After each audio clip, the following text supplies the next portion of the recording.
In space, no one can hear you scream, but you can hear us scream right here on the Swamp Podcast. The Swamp is an acronym. Stands for some whack-ass movie podcasting. And even though that line is not in the movie, that was like the tagline for the, like, in space, no one can hear you scream. That was like the tagline for this film, because it did a lot of really great marketing where they did not reveal what the alien looked like in any of the promo materials. They didn't use any, like, jump scares or anything. Yeah. They just used the poster, which is kind of that, like, green egg-looking thing. Yeah. The title, and then that tagline, and that was about it. So, like, building the suspense through the marketing, I think, was also, like, a really big part of why this movie was so successful, because when the reveals happened in the movie, it was also, like, the audience had not a clue. Well, exactly. I think that's one of those things that this movie does so well, and one of the reasons why this movie is so good is because, like, it is really great with the suspense and the fact that you don't see the alien for, like, 97% of the movie. Yeah, it's under 5 minutes of screen time, which percentage-wise is around 3% of the film is actual on-screen alien. But speaking of suspense, yeah, we have a guest. We decided to really go crazy with the guests this month, just, you know, for shits and giggles. So my husband, Henry, is here to talk about the movie Alien, because you were the person who showed me this film. Oh, really? And so, yeah, because the history was that you wanted to go see Alien Covenant, maybe? Probably Prometheus when it came out. Yeah, Prometheus. yeah. And we went to the theater, and I was like, am I gonna understand any of this? Because I haven't seen any of the other ones. You were like, yeah, it'll be fine. And then you and I, we went at like 2 p.m. on a Tuesday or something, and we were the only people in the whole theater. And the whole time I was just asking you questions. I'm like, wait, I'm so confused. I'm so confused. And you just had to basically like recount what had happened in the, you know, series up until that point. Like, which, I gotta say, a fantastic opportunity for me, because I don't normally get the chance to just explain for, 90 minutes how, like, an entire fictional universe, like, people, normally I end up doing that to people, and they, try to tell me to stop. You actually wanted me to explain it to you. Yes, because I was confused. And so then that was, whenever that movie came out, so I'm going to say, 2017 maybe was when that film came out. And then it took up until, I think around 2020, it was pandemic time, we were in lockdown, and you were like, hey, you never went back and watched those movies. And I was like, you're right. And so we sat down on the couch and we watched this one. And then I think since then I've seen the second one. And then that one we saw in theaters, and that's all. So I've seen those 3 from the franchise. But I think since I've probably watched Alien maybe 4 or 5 times, because it gets better with every rewatch. I'd say in terms of the franchise as a whole, the really only important ones you gotta watch is this first one and the second one. Is a James Cameron movie. So honestly, anything James Cameron does is going to be worth watching, in my opinion. The second Alien movie is certainly an example of that.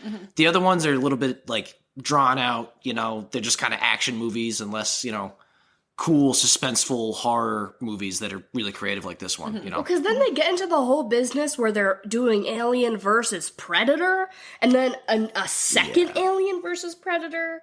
That was too much for me to get into. So that definitely scratches an itch, Like, I want to see the 2 big greasy aliens, get up, slash each other around and stuff, but I wouldn't say those movies are cinematic masterpieces or anything like that. I wouldn't say they're worth watching. Which I think this one most certainly is, which is why it was my pick to show Emily for our theme, which is movies that one person has not seen that the other is like, I can't fucking believe you haven't seen this. And then I felt it was appropriate to bring you in, because you were like, Dara, you've never fucking seen Alien? What the fuck? And I was like, yeah, okay, you're right. The man behind all of the Alien content. Which, for Henry actually made this movie. That's right, yeah. You ever heard of this guy, Ridley Scott? That's just my pseudonym. Do you know he's a knight? He's Sir Ridley Scott. He got knighted. Good. Yeah, he deserves it. Yeah. Which, for this movie. I don't really know, like, what the implications of that are. Like, I don't... You just get Sir. It's like Dame Judi Dench. Yeah, but, like, you don't, like... the same thing. Do you, like, get a medal? Do you want a prize? No, you, like, see the queen. Do you get a big scepter? You get a kiss. No. Does the queen plant a kiss on you? That's awesome. The only one I really know, like, Sir Ian McKellen. That feels like it has some weight to it. Like, okay... Patrick Stewart, Sir Patrick Stewart. He's Paul a McCartney sir. is also Sir Paul McCartney. There's a handful of them. Yeah, I guess you just don't really throw that shit around. You gotta earn it. Exactly. I don't know what parameters you gotta hit. He really earned it by single-handedly editing out Sigourney Weaver's bush. Which is this movie. That's why he's a knight. Which is pixel my favorite. The queen was like, we love to see it. We love to see you keeping women modest. Which that was not modest, I gotta say. That comes in at the very end. Her crack. Dude, her crack is like... Because, like, that's, like, the least sexy thing. Like, seeing someone's crack like that. Like, that's like you're at work. Someone's, like... It's like plumber crack. Yeah, that's plumber crack. They showed plumber crack in Alien, and that was a choice. Sigourney Weaver has a great butt, too. Yeah. They just, like, picked the worst, vessel for it, right? Which is the worst underwear. Yeah. I think, like, the first 5 minutes of this movie, I sat there and I said, why is all underwear bad in space? Mm-hmm. And then that's how it closes. Yeah. We came full circle because your first comment was like, I can see up this man's hole from these awful boxers, and then we ended the film with you being like, girl, pick more practical underwear for space. The tiniest little thing. It was very much giving Carrie Fisher in like the last Star Wars movie, where they're just like, we're gonna put you in the littlest thing possible in space. But I do love she had she was rocking full bush, and they asked her 1979. They asked her to pull the underwear up.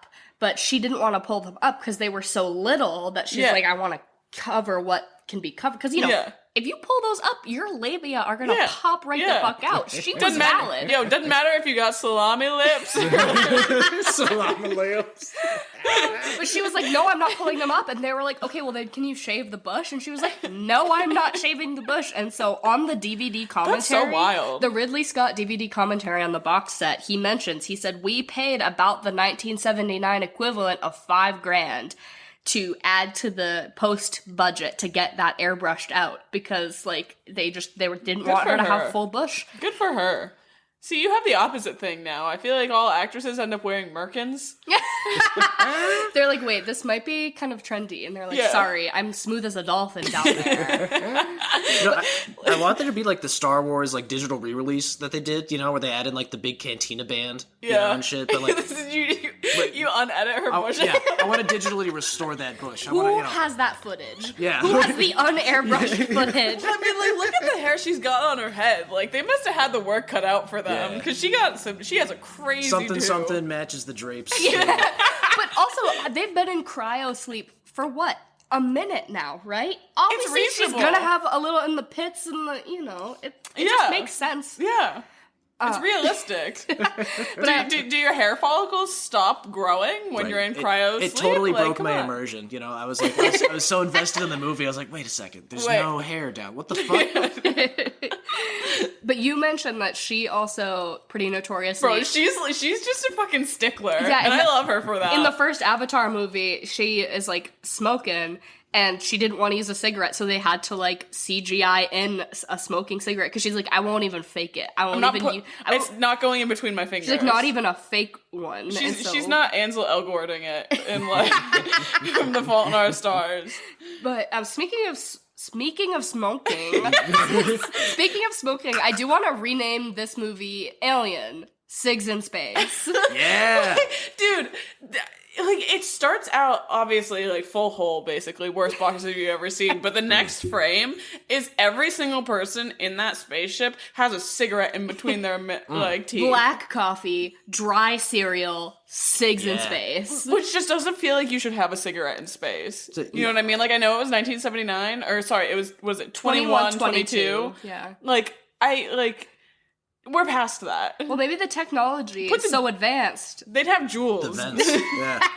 Well, so I think vaping in space. You touched on it briefly, but I'm surprised that you guys weren't picking up on the John Hurt thigh where it meets his torso thing going on. Like if you ever seen like a picture of a thick woman, right, and she's sitting down, she has very large thighs. Where her thigh connects to like her pelvis, and there's like that fold. That fold. The way that John Hurt's underpants when he's in cryosleep, like the opening shot of a human being in this movie is like that kind of like upskirt of his loincloth. Yeah. You're back on we're moving on to Sigs in Space. You're still on the... I think they need context for the Sigs in Space. Okay. They've just woken up from cryosleep, right? He's like, you're seeing that cute divot. that John Hurt, patented little thigh butt cheek. I don't know. He needs a sig inside because he's so cute. We're talking about Sigourney Weaver's bush, though, and like I don't know. I'm just Tell worried. me more about your crush on John Hurt. I think he's one of the greatest actors of his generation. For 1979, what a fucking pull, okay? Yeah. And I think that he had a cute little thing going on that is not being talked about by the ladies on this podcast. I'm just worried, you know. Okay. John Hurt's not getting as much love as Sigourney Weaver. You're right. You're absolutely right. No, he's Ash? Yeah, no, he's not Ash. He's the one that gets killed. Is very okay. He's the one that gets face huggered. Yeah.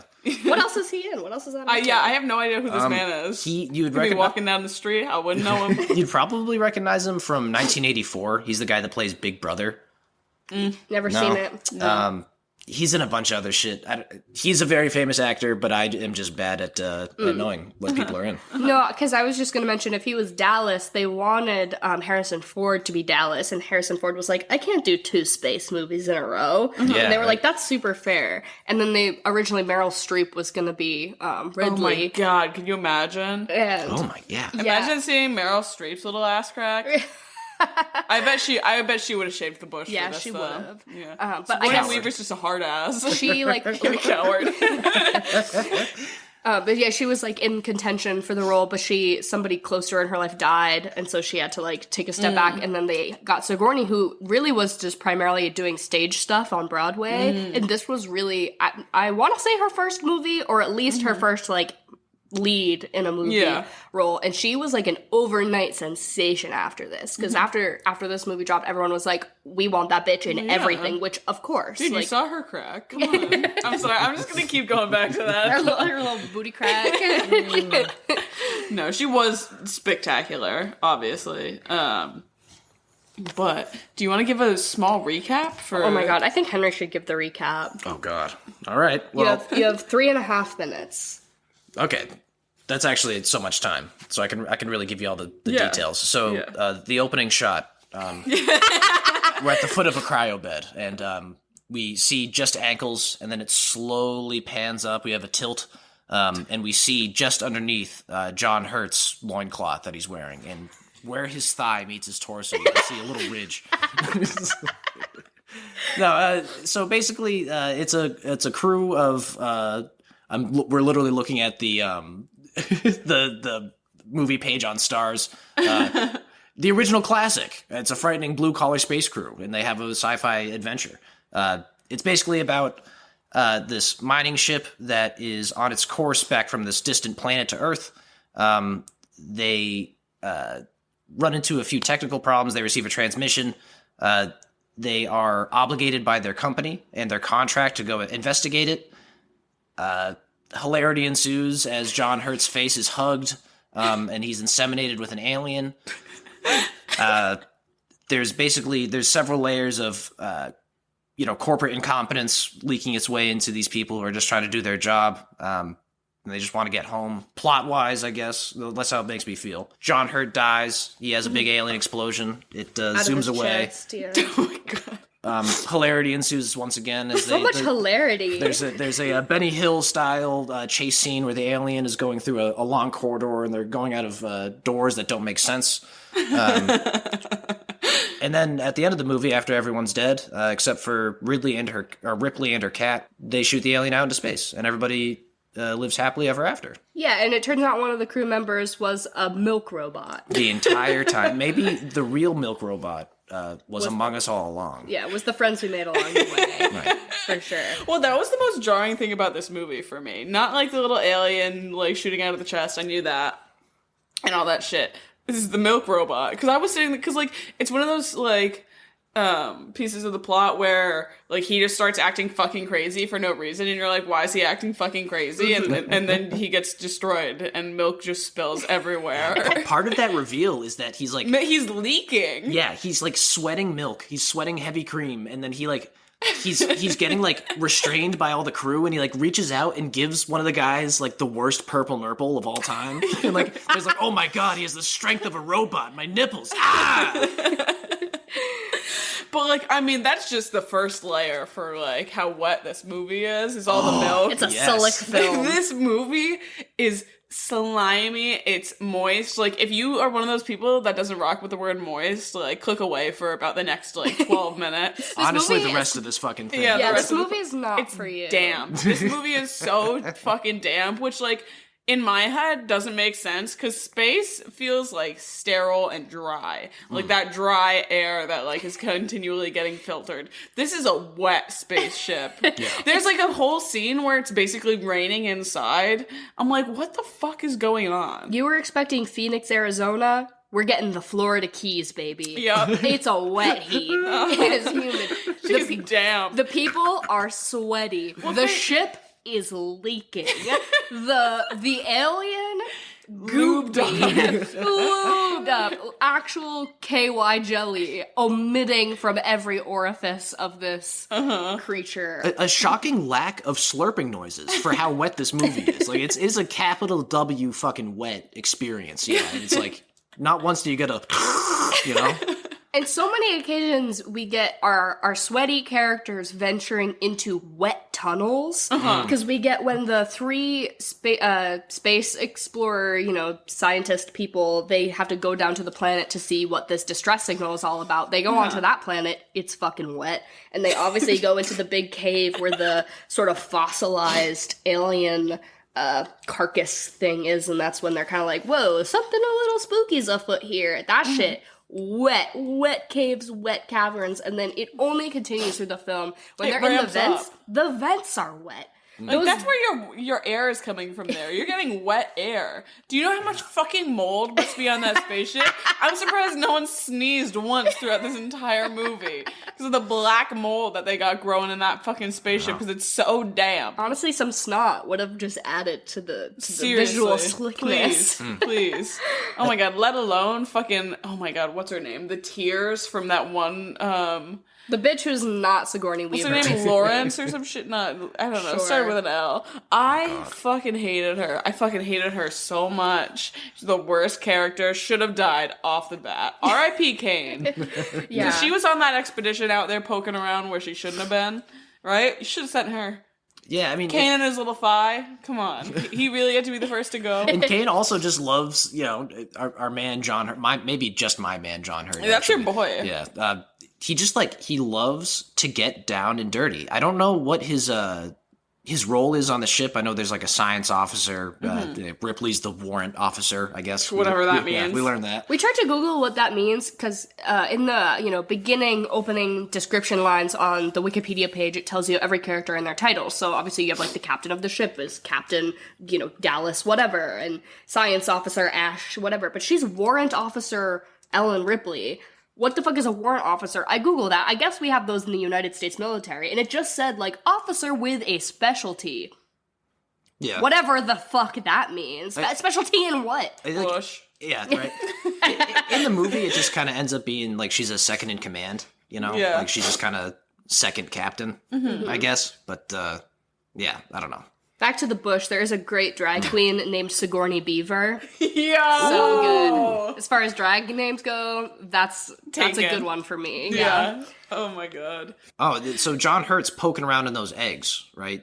That's what he fucking gets. Honestly, that's what here's the thing, is that scientists are supposedly so smart and so advanced. We're sending the smartest fucking people up into space. This is an idiot team. This is the dumbest fucking team I've ever seen. Yeah, of course, I'm gonna go poking around on the alien eggs. Well, there's maybe something to be said about the quality of this crew, because you mentioned it might be some corporate oversight thing, because they're out there to frack. They're literally out there to get space some fracking. Sort of minerals and bring them home, whatever. They're just space frackers. They're not fucking alien biologists here to take samples of extraterrestrial life. No, they're here for the spice. No, yeah. A lot of this movie is about how these workers are being just humiliated and just absolutely destroyed by the company that they're working for. They're being subjected to these conditions that they didn't sign up for initially. And they're being put in these situations that the company is expecting them to die in, The reason they're sending an android on the ship in the first place is because the alien, I guess, it only kills people, We see that it has a chance to kill the cat and just kind of looks at it and he's goes real away. for that. I know. Like, honestly, like, shouts out Alien. Yeah. You know? Cat lover. But I think the intention of the mission, right, is just to get the alien specimen, this like perfect life form, back for, you know, to make weapons out of something, right? So all these people, it would make sense if the corporation that sent them didn't send the brightest because they're, you know, they don't want them to be able to figure the situation out. Yeah. Well, like, Jesus Christ, they leave fucking sexy little Kane there alone. Thank you for shouting. Yeah, you're welcome. with that face hugger thing, and then they go and they're like, guys, it's gone. Like, why was no one watching him? Why? And then he sits up, and then he's just fine. Yeah. Because none of it in his chest cavity. I know, like, really. Like, it's kind of, that's like a horny alien. Dude, its dick was in his mouth for like a while. For a very long time. I was reading about sort of the way that this script came about and like the formation of this movie, and the two guys who wrote it together basically were really great at bouncing off of each other. Like, okay, we're hitting a roadblock in the story. How do we come up with a way to like get past it? So he's like, what's an interesting way to get the alien onto the ship? Because it can't just like sneak on. Yeah. That's not fun.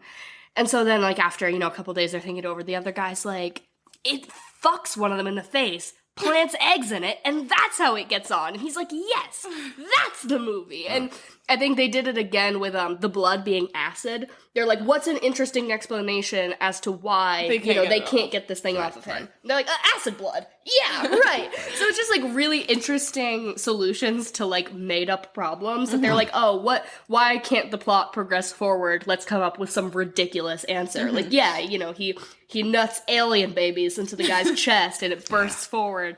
And I guess that was a big reason this movie had a hard time getting greenlit, because every time they're like, this is a great script. Wow, really intense. Oh, the alien explodes out of his chest and runs away. It's gonna be a no from us here at 20th Century Fox. Like, that's wild that that's the thing that was, like, well, because up until that point, it's not the face fucking. I guess. But yeah, I guess up until the alien literally explodes from this man's chest. Yeah, it's pretty tame. It's only suspense-building storytelling. Yeah. I think this movie is so effective because of its body horror, you know, and it's like, it's funny that's how that comes about, you know. I think so much of this movie's horror is definitely owed to H.R. Geiger's work on it. He's responsible for all the alien design. And the set. Yep. So every time you see, you know, that big, we learn that it's called an engineer later, but the big alien sitting in its chair, you know, those are like all original H.R. Geiger works. They're just like, which he did before this movie was ever even a thing. He's this great Swedish artist, and he does these crazy drawings of like, you know, biological masses mixed with like machinery, basically like biomechanical art. And he's, I think, an architect like by trade, but he does all these like really creepy drawings, and they saw it and they're like, that's the alien. Yeah. And so they flew out and they met him, and they're like, can you like come and like design all of the, you know, the props we want to use this? And he was like, yeah, and I'll do the sets too. So that's why everything feels very cohesive to me. Yeah. Hi, Winston. But yeah, he's very cool. If you don't know his work, H.R. Geiger, look him up, because it's really cool to look at the like original drawings of what this was all based off of. Because I guess the guy who wrote this movie had done sort of like a comedy sci-fi movie it was like a student film, and it had no budget. And it was about an alien on a spaceship, and at the end they had no budget, and what they used to be the big reveal of what the alien was that they just painted a beach ball red and had it be like a red beach ball was and again, it was like an underfunded student film, but then he was like, damn, I really would like to make this movie but have it be good. Yeah. And he's like, and maybe instead of comedy we make it spooky, which love that. Jump scare. It's Jen. Could you believe it? She's just like the alien. She shows up 35 minutes into the episode to provide the visual stimulation we all have been craving. I don't know, but... She's right behind me, isn't she?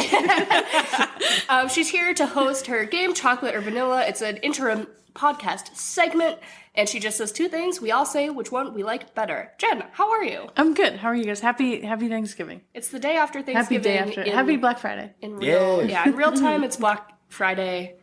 In podcast time, I think it's, like December 3rd or something. Yeah. Oh, sorry. Yeah, that's okay. But is there a theme this week? There's a theme. These are movies with one word in their title. Oh, I love this great. already. Oh, good. All right. Chocolate or vanilla? Chocolate. Vanilla. Chocolate. Chocolate. Chocolate, vanilla, or strawberry? Chocolate. I'll stick with vanilla this week. I'm going to go strawberry. All right, stay the course. Chocolate. First one. Fargo or Argo? Fargo, because fuck Ben Affleck. Yeah, easily Fargo. Fargo. Yep. Yeah, I would say Fargo. Misery or Carrie?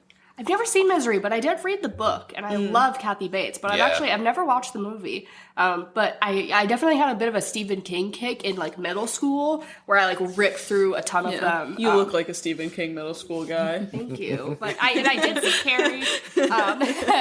I have seen the original Carrie, and the remake with Chloe Grace Moretz was the first R-rated film I ever saw in the movie theaters. Yes, And it was the morning of my homecoming, freshman year of high school, which Henry and I attended together. Very cute. So... I haven't seen Misery either, so I guess I have to choose Carrie just out of necessity. All right, I have seen both these. I like them both. I'm going to go Carrie. I skipped Henry, though. I think Misery is my favorite. Yeah. Kathy Bates, the Slay. best. She's so awesome. She's so good. And when you take your kid to Carrie on the day of their first dance. I was into it. I don't remember it being a particularly good movie though. It was And there was no pig blood at her homecoming. no, it's crazy. Yeah. It's so strange. Next one, Brave or Coco? Have I seen Coco? Yes, I have. But I like Brave because I like her accent. If you had the chance to change your fate, would you? That was pretty good. Thank you. Sorry, what were my options? Brave or Coco. Coco? I'm gonna choose Coco because I worked at Disney on Ice once, and I really liked the music from that one. That was the only part of that job that didn't make me want to die. Yeah, I agree with you for the same reason. Coco's music, I think, is a lot better. Kind of slaps. Yeah. I'm going to go same, Coco. Next one, Shrek or Ponyo? Shrek! Even though I love Ponyo does, we're talking about things that itch your brain. Any Miyazaki movie definitely itches my brain, but I'm kind of I'm a water bitch, and I do like some undersea visuals, and all the Ponyo of the fishes and the aquatic life forms.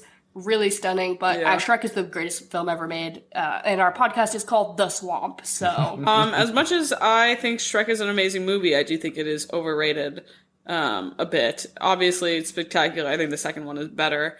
Watch yourself here, okay? I love Ponyo, so I'm going to choose Ponyo. Yeah, Jen, you found one of the few things that could top Shrek for me. I'd say Ponyo. Yeah, nice.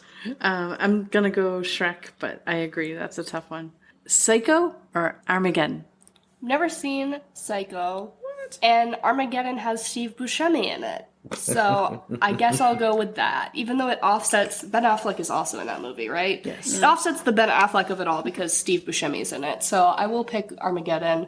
Yeah, I've never seen Psycho. See, I haven't seen Armageddon, but I have seen Psycho, and it is obviously a classic. So I'll go for Psycho. Yeah, I'll pick Psycho. It's a classic. I love that movie. I'm going to go Armageddon. Next one, Casino or Goodfellas? Is Goodfellas one word? Yeah. Yeah. It is. Oh, I've never seen either of these. Me neither. But I'll pick Goodfellas because I just learned that is a one word. I think I'm going to pick Goodfellas because I think I'd really like it. It's been on my list for ages. I just haven't gotten to it, so. I've seen both of them, for the record. Don't want, Don't worry, guys. Let it be known. I'd pick Goodfellas because it has that scene where they make the pasta sauce in prison. Mm-hmm. It's the classic. He's shaving the garlic with the razor blade. For that reason alone. Yeah. Yeah, I would say Goodfellas is a way better movie than Casino. They're super similar, though. Yeah. For sure. Next one is Twilight or Jaws. Twilight. Yeah, I was No contest. I was watching Twilight before I came over here and just howling because it's so funny. Obviously, it's Twilight. I've actually never watched any of those Twilight movies all the way through. So I'd have to pick Jaws. Dang, I'm sure I would prefer Jaws to Twilight. I don't want to speak too soon, but Jaws. I will say Twilight. Next one is Spotlight or Seven. Ooh. 7. Spotlight. Even though it's like a fine movie, I think I has a special place in my heart because it was the first Oscar movie that we did our quest for, that we watched all of them, and then, so that we could do our Oscars full comprehensive watch, and it won. But I think it's like just fine. It's not super memorable to me, but I love the movie 7, which you've never seen, which I almost made you watch for this month. Yeah, this is another one I haven't seen either of these movies, so again, I think I'm just going to pick 7 because I think I'd like it a lot better. Yeah, that's a tough one for me. I don't know. Have you even seen Spotlight? Yeah, absolutely. Oh. I'd say 7, I guess. Yeah, I don't, not super, I don't have a lot to say about either of them, but 7. I would say 7 also for the sweep. Next one, Hook or Jumanji. I've actually only seen the Dwayne "The Rock" Johnson Jumanji remix. What? I've never seen Oh my god! the original. I should have made you watch that. But I do love the movie Hook, so I will pick that one. Jumanji just has like a more special place in my heart. Just very what's the right word? Nostalgic. It's super nostalgic. So I'm picking Jumanji. I'd go with Hook for the same reason. Yeah. I'll say Jumanji. Next one is It or Nope. Ooh, definitely Nope. I was a big fan, and I almost subscribed to a streaming service pretty recently because it specifically had Nope on it, and I wanted to watch it again. And I was like, basically did the math and was like, yeah, like it would be worth it to rent it. And then I'm like, no, this is how they get you. This is how they get you. They're about to get me, so I didn't do it. But I really enjoyed that movie a lot, so I'll say Nope. I still haven't seen Nope, unfortunately, but I'm still gonna pick it to It because Keke Palmer. That's all. I gotta pick It just because it takes up so much of my, my mental space, really. I just like... Because you read the book, right? Your junior high self. Yeah, it just really... Those movies, the series, the book, really, it affected me emotionally. Like, it's a very, very scary piece of media. That's, it's good stuff. I love It. Mm-hmm. I'll go with It, too, because I haven't seen Nope. But Stephen King, as a rule, too scary for me. Next one, Divergent or Mockingjay? Why? Oh, I guess Hunger Games is 2 words, Catching Fire is 2 words. Yeah, you really went for the movie 3, huh? That's the only one that's like bad. Not good. I know. I think I'm gonna pretend that you're referring to the books, and I'm gonna pick Divergent because I do remember kind of liking the first Divergent book, but thinking all the sequels were pretty bad. Whereas I really liked the first 2 Hunger Games books, but I remember not really fucking with the third one. So yeah, unfortunately, I did like Divergent, but I'm such a staunch Hunger Games fan that I'm gonna have to do Mockingjay. I knew you were gonna say that. Yeah, I have to. It's my truth. I'd also go with the Hunger Games one, Mockingjay. I love those books. I'm gonna go Divergent because I love those books, but that was a tough one for me. Next one is Clueless or Inception. I'll pick Inception. I have only watched Clueless once, and it was when I had pneumonia, and you, Jen, put it on, and you were like, this is a really classic movie you need to see, and I remember having pneumonia and being like, this fucking sucks! But I think it was just because I had pneumonia. That traumatized you more than Carrie. Yeah, for sure. All right. But I like the movie Inception, so I will pick that. Yeah, I'm gonna go for Inception on this one. Yeah, me too. I love Inception. This is a no-brainer. Clueless. Of course, Clueless. I didn't understand Inception. It's just... last one is the triple. Scarface, Face Off, or Hellboy? Is Face Off is 2 words? It's 1 word. Okay, then I'd pick Face Off. Because they do a face-off. Yeah. It's a thing Yeah. they do. Yeah, easily Face Off. Come on. thank you for bringing up Face Off. It's the perfect movie. The two best dramatic actors of our lifetime, really. Face Off, easy. Nicolas Cage playing John Travolta. John Travolta playing Nicolas Cage. Oh, it's so good. So good. Face Off. Even if it is 2 words. Yeah. It's at least hyphenated. Yeah. Come on. Yeah. And that is it. Thank you, Jen. That was lovely. As always, we appreciate your contributions to the podcast, and we will see you next week. Thank you. Love you guys. Have an awesome week. Yeah, thanks for making me rethink all of my opinions. But yeah, no, the way that this the sets in this movie just scratched my brain so much. Like that's like part of like it starts off like big sweeping shots of like the spaceship or whatever, and then you like get to like the chambers where everyone's sleeping and everything. John Hurt's. Yeah, John Hurt's thigh. But it's gorgeous. We love the room that Mother, the computer, is in with just all the twinkly lights. That's my gamer setup, you know. Get locked in. Just something about it, like, just scratches my brain so right. And you talked about this a little, too, like, where very much, like, the functional part of the ship where everyone's, like, working from and stuff like that is, like, very pretty and very spaceship-esque and all that shit. And dry. And then you get to the underbelly of the ship and it's wet as fuck. This is, this is where you'd, like, see all the mold and everything like that. And they have, like, there's like, a grimy part of the ship, and I like the duality of that. I was like, okay, that's very nice of you guys. Yeah, I guess it was specifically to try to be a bit of a foil for Star Wars, because they didn't... Star Wars came out in 1977, this movie's coming out in 1979. They didn't want it to be, like, too much of a direct, you know, not knockoff, but just, like, obviously the genre was, you know, becoming really popular, and Star Wars was, like, an overnight, you know, not expected to be as popular as it ended up being. And it was the only reason that this movie really did get greenlit, is they had pitched it to the studio. They're like, we're gonna do Jaws, but in space. And they're like, yeah, that's kind of not really... And then Star Wars blew up, and they're like, well, it's the one sci-fi script we have on our desk, so I guess we'll just do it. Yeah. But it's crazy. I guess Ridley Scott saw Star Wars at the premiere or whatever in 1977, and he says that he, after it, was depressed for 3 months, because he was like, I cannot believe, like, the shit that I'm doing means nothing, because that is what filmmaking should be. And he said it was, like, the highest form of an accolade to get really depressed and then get really competitive about, like, oh, okay, now I gotta use this, like, I'm upset I didn't think of that, but I'm gonna think of something else. And so that's when they kind of tied him onto the project, and he was, you know, super excited and obviously did such a great job. But they did want it to be... like, Star Wars is kind of light and romantic, and they wanted this to be, like, dark and wet and creepy. Dark and wet, Star Wars, notoriously dry. You know? It's all that sand. rough, coarse sand.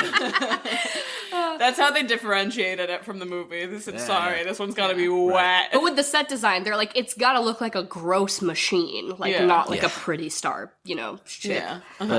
So typically, if there's a space setting in your big sci-fi adventure, it's either a dystopia or a utopia. Like, if your society is advanced to space, it's either for because you've, like, perfected technology and everybody's happy, or because you've perfected technology to, like, subjugate people on a massive, like, intergalactic scale, you know?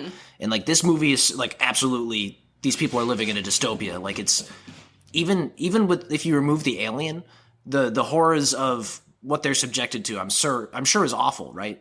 They're sent out to space for years at a time to collect an insane amount of resources. And, like, if you just think about what their life is like as a worker for these corporations, they're sent into cryosleep.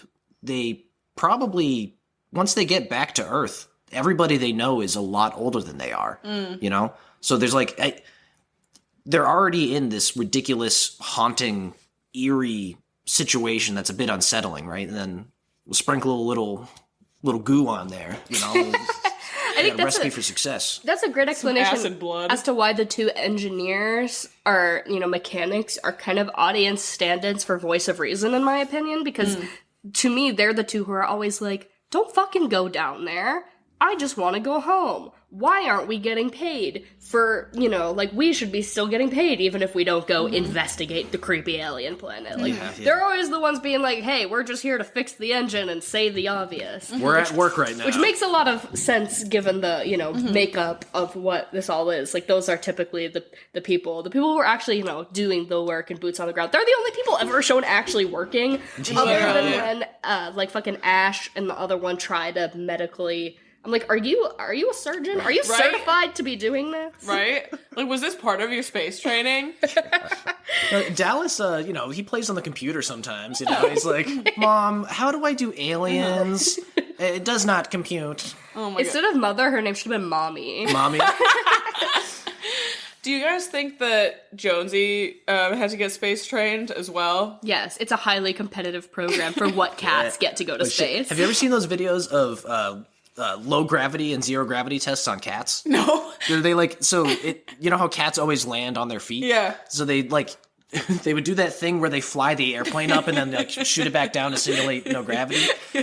And they would drop cats in that space, and they find is that like the cat's tail rotates to like get centrifugal force going so that it can rotate its body. So that's why it always lay on its feet. Oh my god. So the videos are of like these cats with their tails going like a propeller, just floating around. That's so good. Oh my god. Strong recommend. Give your YouTube, put it in the search bar, Zero G Cats.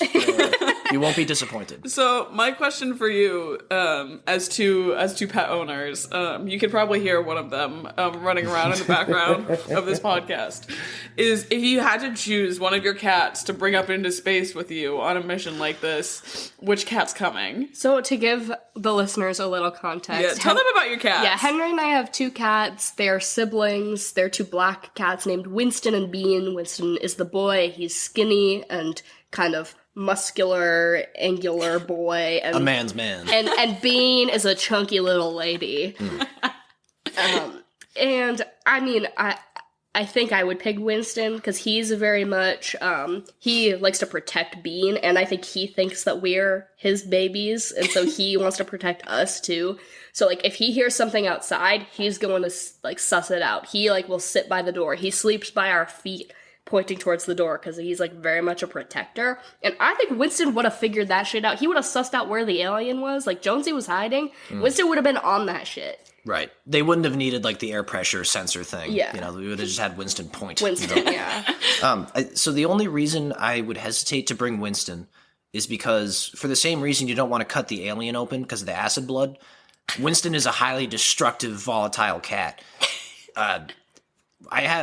For Christmas one year, I got this very thick and large wooden cutting board, and Winston kicked it off of an island that we had in the kitchen, and it broke in half. He karate chopped like a 4-inch thick piece of wood. That motherfucker is destructive, but he would protect me. I don't know. I think I would pick Bean to increase her confidence, because I think an adventure in space is just the life experience that she needs. She's an indoor cat, Take her outside. Take her into space. Yeah, being in space could be really nice. And I think, like, maybe for morale, if Jonesy is, I think the only logical reason you would allow a cat to go on a spaceship like that would be, like, group morale. It would be nice to have a little boy around. I think pest control might be the pragmatic thing. I don't know if they get, like, Are there space mice? rats. Yeah, rats in space. Mice? Space rats? I don't know. You never have space rats? Oh, God. Speaking of space rats. I know. Apologies if you can hear Winston being scribbling and scrambling in the background. They know we're talking shit about them. That's true. I have just so many notes about the cat. It's my one criticism of the movie. Is More that cat. Yeah, more cat. There wasn't a whole lot of Jonesy. I didn't realize that he was even there until, like, they're, like, on the hunt for the alien or whatever with their little, like... Yeah. You could very easily miss him. He's in the very opening scenes where they're getting out of cryo sleep when they're then all eating and smoking cigs inside. He's, like, on the table chilling. I think it is apparent that he very much is Ridley's cat.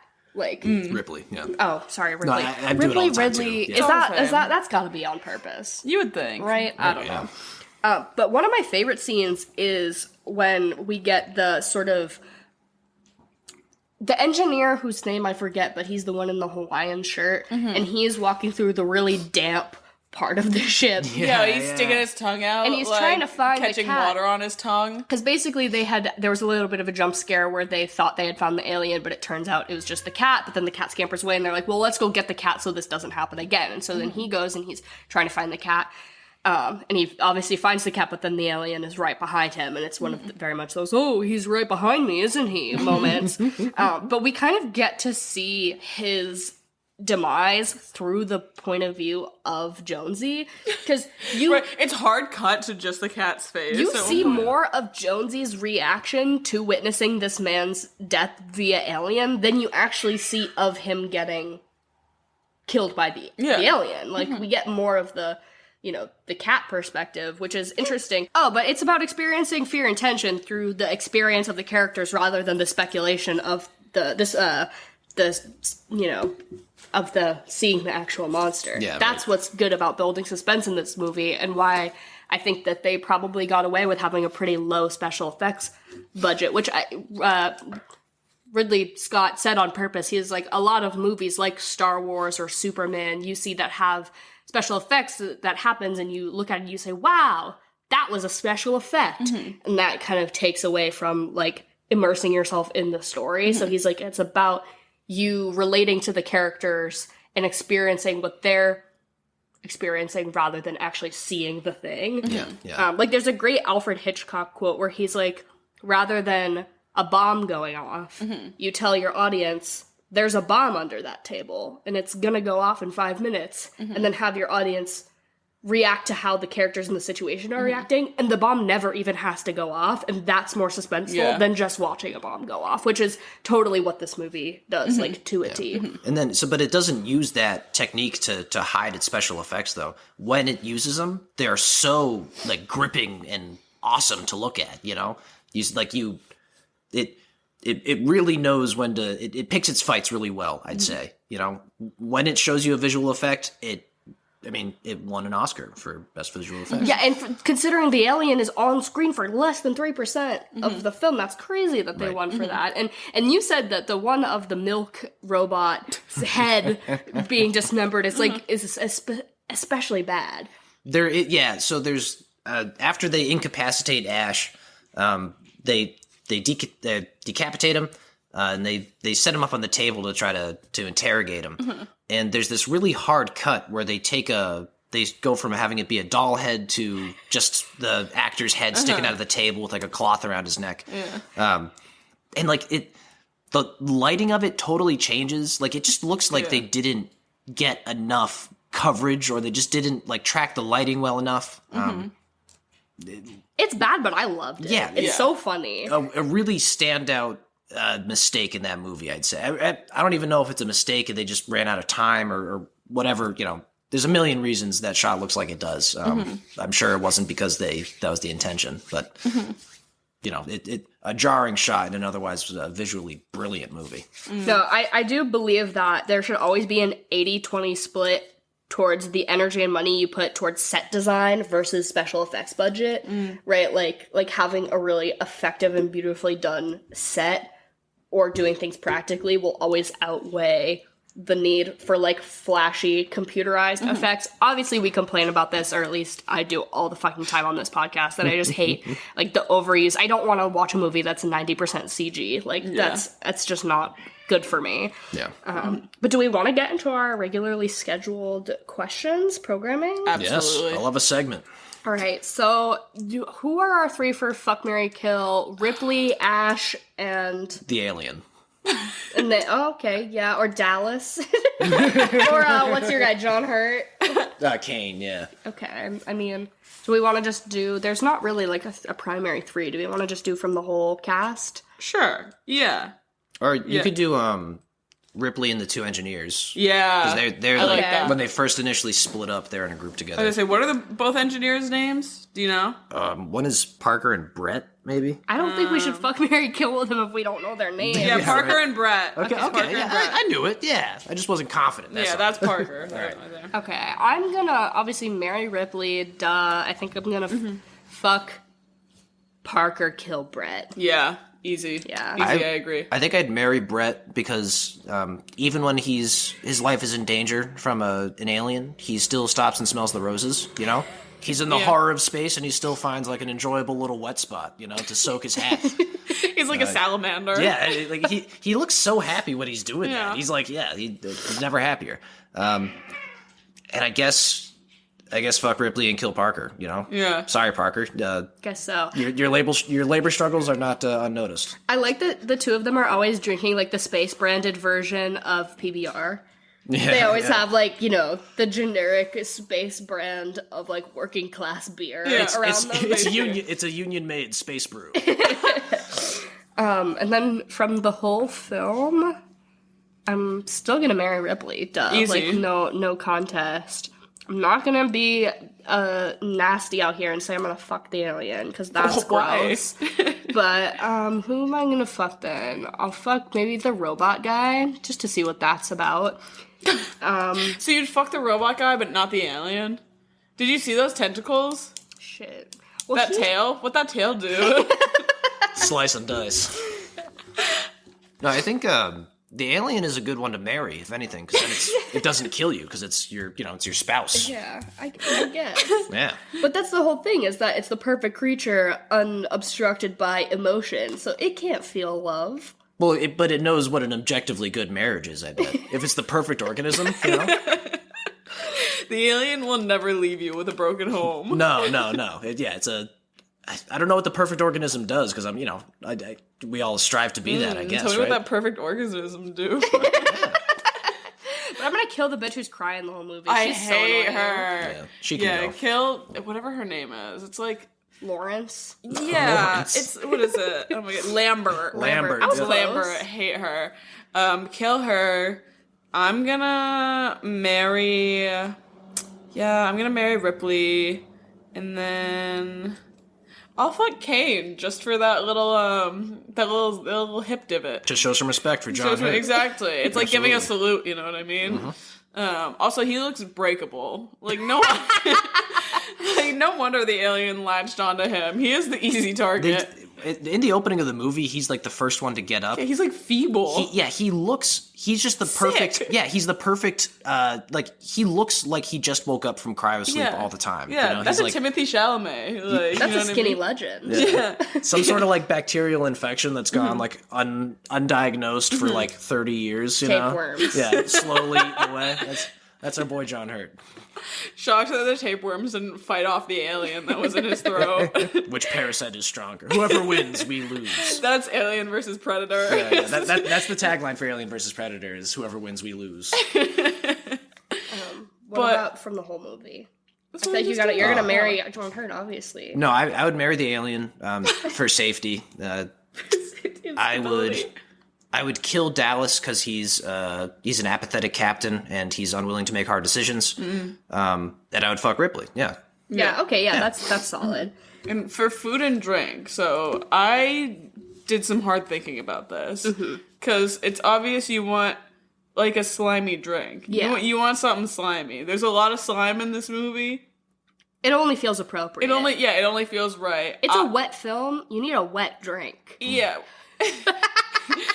So in my head, I thought a lot about like the acid blood that the alien has. Okay. So I was thinking green, obviously Midori. You make little Midori Jello shots, basically, because that's as slimy as I could get. And that's like that feels like an alien baby. Yeah, You're sucking down those alien eggs. Yeah. Wait, a Midori with just a glass of Midori with an oyster on the bottom of it. We call it a face hugger. Yeah. You just take a shot of that. That's You put a little nasty. maraschino cherry like in the Jello shot. It's perfect. Disgusting. But also like, where did I come from with this? Oh, they have a lot like fire is also like a big like visual, not big thing. Yeah. But there's a handful of blowtorches. Yeah, it's I want something spicy. I want something slurpy because as wet as this movie is, there's not like a lot of damp sounds. It could have sounded damper. So I think you have the Midori Jello shots and you do like a spicy ramen. Because you gotta add those. You do the you do SFX your own yourself. Exactly. That just enhances the horror so much. My God, yeah. Some solar. But thing. Dara, I want to know what you said to drink because you were like kind of gassing yourself up. Well, not really.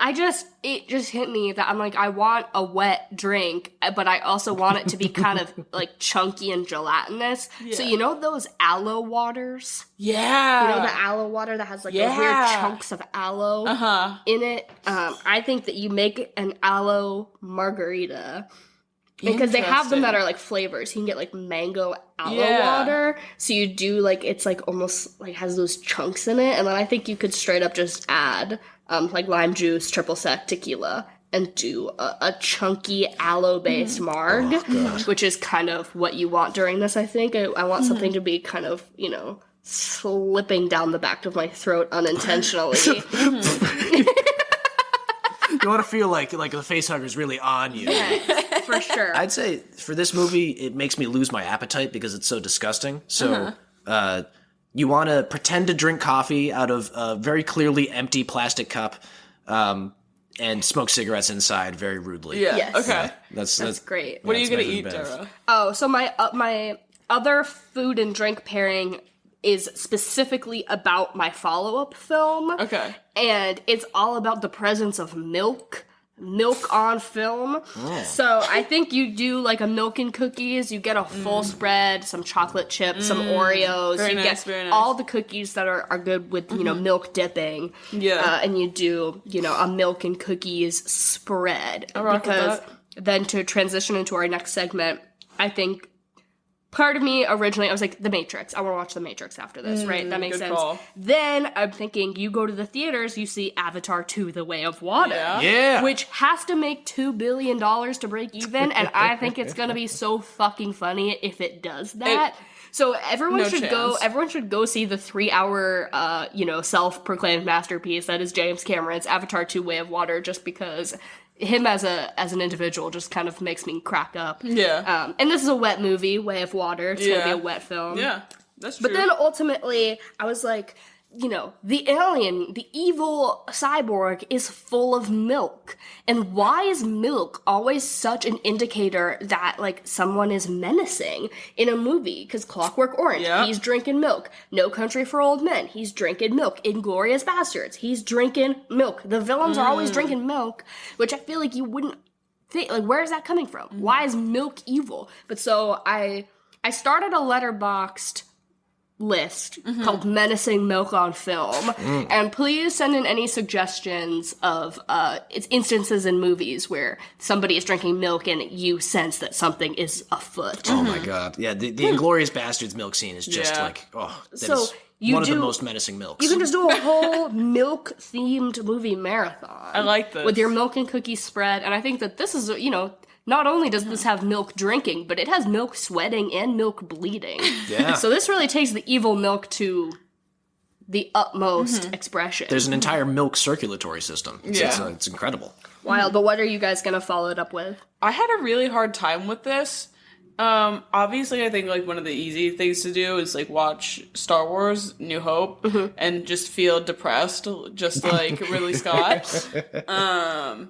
But like also like because that's like it's an easy like palatable movie, like it's super like coming off of this, like it makes sense, it makes me relaxed. But like I just really wanted something that visually itched my brain the same way this one did. Which like I didn't want to say like another like space movie. I thought pirates, but I don't think there's enough pirate content. But I ended up saying, and it's like on the like the polar opposite end of the spectrum of this movie. I'd say like watch Amelie. Okay. Very French, very like just scratches my brain. Like great production design. Yeah, great production design. Yeah, I like that. Yeah. So my choices, I am struggling between two, and it weirdly enough, they're both James Cameron movies. I don't know why this is such a James Cameron. This is a pro James Cameron household. Yes. They nailed it the first time. You can just watch the Alien sequel, Aliens. I mean, it is one of the best sequels in cinema, I think. It really just nails it. Or you can watch Waterworld, another James Cameron movie. Never seen it. It's perhaps the only movie more wet than this. Interesting. Yeah, because the entire planet is wet. So Nice. Yeah. So this movie is called Alien. The sequel is called Aliens, but the third one is just called Alien 3. I think it should have been Aliens. Aliens. Aliens. What's the plural of aliens? Aliens is. Isn't aliens the plural?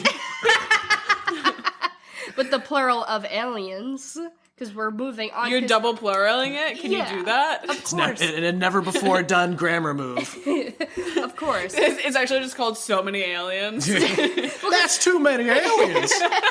Because then we're opening a can of worms for the naming conventions of this film, because you have Alien, Aliens, Alien 3, but then you have, like, Alien Covenant, Alien Resurrection is the fourth, too. I like to think that Alien Covenant is, like, it just, like, you said that, and I was like, oh, like a convent. Like, instead of, like, I was just like, it's just the aliens and habits. Alien 2, back in the habit.